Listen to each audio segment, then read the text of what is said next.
Now, Storm Watch 12 weather with meteorologist Josh Culbreath.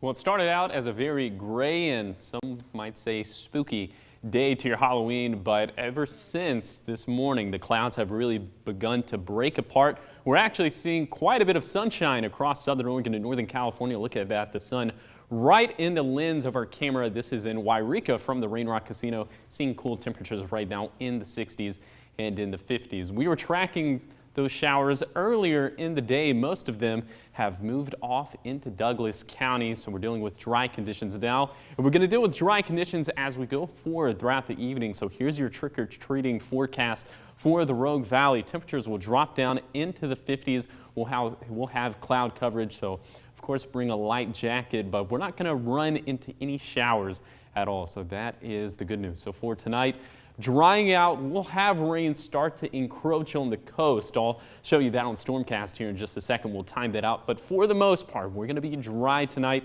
We're going to be cool tonight. We're going to be flirting with freezing on the east side. We'll be in the 40s and 50s on the west side, and we'll have 50s aplenty along the coast. So here's Stormcast like I promised, and you'll see that our next storm system starts to bring a few showers. This is 8:30 in the evening, so if you are trick-or-treating along the coast this late, that is something you're going to have to contend with. But the bulk of the rain really doesn't move in until tomorrow morning. This is 7:15 on your Monday morning, and this is quite the messy scene, and it just kind of continues throughout the entirety of the day. We'll have several different periods of rain, and then it begins to clear out just a little bit by the time we get to Tuesday. But throughout the day on Monday, we're going to have some pretty decent rainfall totals. We're looking at less than a half an inch. I think this model's being a little bit aggressive. I think we're probably looking at around a quarter of an inch in our west side valleys and on the east side.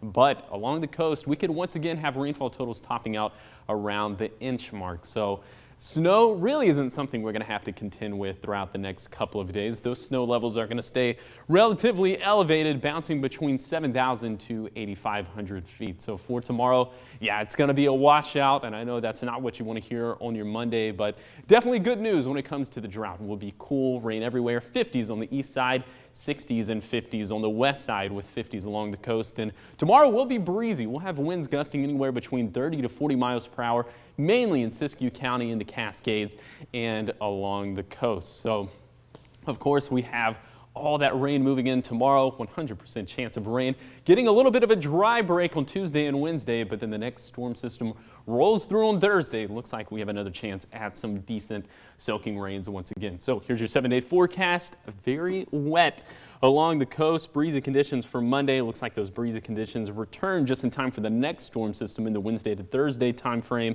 and our temperatures stay in the 50s and in the 60s. Down in Siskiyou County tomorrow, it's just going to be a washout, but it looks like we'll have pretty pleasant weather and drier weather on tap for Tuesday going into Wednesday. The next big rain event comes on Thursday, and this is when things start to get interesting as we start looking at the Klamath Basin and in the Cascades.